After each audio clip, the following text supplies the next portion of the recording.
love. And that also just kind of was empowering for me to think, oh, there's all these other people out there that went through something like me and are happy today. So.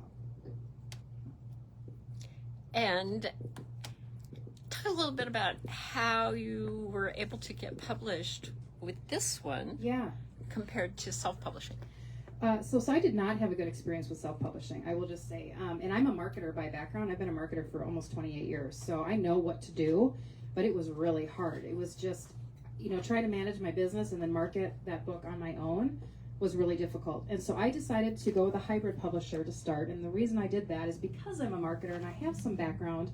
And because when I was writing Perseverance Reinvention, that is my story. I didn't want an editor or one of those big publishers to tell me to make too many changes. Because I'm like, that's personal, and that's a one and done, right? There's no follow-up to that book. That was just get it out there, offer people some help, etc.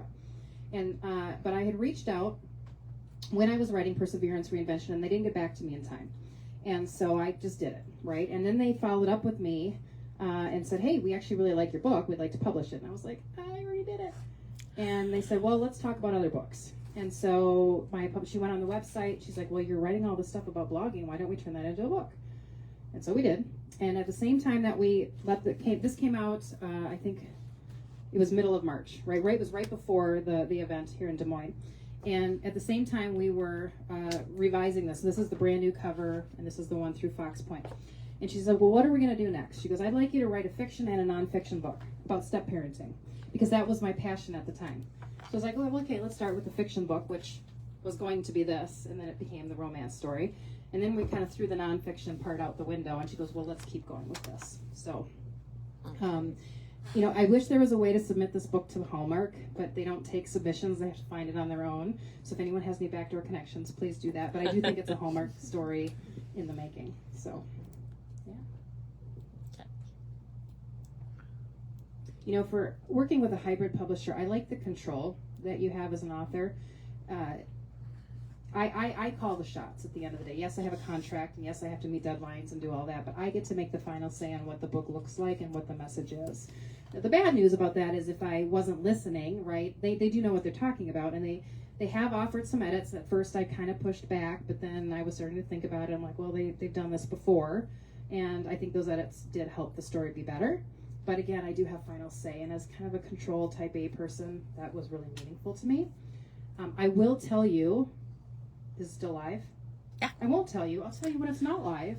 But I am working on another book, and that might take a whole different direction than these. So, yeah. Okay. That was going to be my next question. We'll talk about that later. Yeah. Yeah. I love cozy mysteries. That is my preferred genre. And so I'm like, I have to write a cozy mystery. And I have an idea, and I have about 6,000 words written. And but I need to think about the direction that I want that to take. Because I also want to make sure I'm not crossing too many genres as who I am. So, yes, fiction is where I want to go, but do I want to stay in the romance space? Do I want to go into the mystery space? And there's no room for mystery in these. There's a very specific story I want to share. Think the ex has read it? Huh? Do you think the ex has read it? I hope not. This is live. It's awesome. I changed the names in this one to be clear. You'll know who it is, but I've changed the names. But actually, my new husband Scott, he loves it. He has his own chapter, so he's very excited. Oh, and I should tell you, this is the coolest thing. So you know what Schreiber means in German? It means to write. And my first date with him, I was like, well, spell your last name for me. And I was joking with Jan earlier. Well, it's I before E except for in Schreiber. And he's like, well, and he told me that little line. And then he goes, do you know what it means? I'm like, it means to write. He's like, yeah. And I'm like, I need to marry this guy. And I did 2 years later. So we've been married 2.5 years. So Schreiber is my real married name. It's not a pen name. People think it's a pen name because of that. And I've had people come up to me at almost every book event saying, is that a pen name? Do you know what it means? Like, nope, that's really my husband's name, Scott Schreiber. It was meant to be. It's not a pen name. It was meant to be. So, and he is my biggest supporter. Aw. Carries my books around for me all the time and tries selling them to random people on the street, which is kind of bizarre. Yeah, he's my biggest fan and my best devil's advocate too. So he's really provided a lot of great feedback. Will he read Emily's next chapter? Probably not. Probably not. And just for when you guys read the book, no, Scott is not an architect. Okay. So I'll All tell you right. that.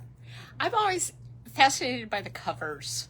And how did this cover come to be? You know, that's actually a really great story. So this was not my idea for the cover. My publisher, Kirsten Hall, suggested this after she'd read it. So when you read the book, the architect works on a treehouse, which I should give for the former Minnesotan. It's actually based on Hope Glen Farms, has a treehouse that they offer to bridal parties when they go and get married there. And also when Scott and I were first dating, we stayed at a treehouse down in like Harmony, Minnesota. And so there was kind of this idea for a treehouse. So I had this idea of a treehouse and then the couple with the little girl. And when Scotty, the designer, rendered it, it looked like a young adult novel. And so we're like, that doesn't work. And so Kirsten actually came up with the idea for this. And the main character, Emily, drinks lavender tea, which is what I drink if I'm stressing out, is lavender tea. So that's lavender tea. And there's this theme of letters through all three books. So this is obviously the design that she came up with. And the next book will be very similar in the look, except for it'll be a Chardonnay and a very different letter here and a different title. So and a different background color, which my vision is that the background color will actually be this color. That's right here. So yeah, the designer was amazing. And I actually, late in the game, was looking online and I found this scribble that you'll see is at the beginning of every chapter, a scribble similar to this. I'm like, ooh, we should add that scribble. And he designed that scribble for me, so it's the beginning of every chapter.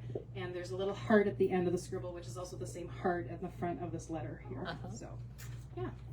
Cool. I just like the simplicity of it. And because letters are the theme and it jumps off, and everyone always reads the letter right away. And that letter is actually not in the book. That's a letter just reserved for the cover. Okay. Well, thank you. I appreciate it. Thanks, I'm glad sir. to see you all here. Thanks for coming, and I Yeah. think she will sign books. Yeah, And absolutely. yeah. Thank Okay, you, Anne. thanks. Yeah.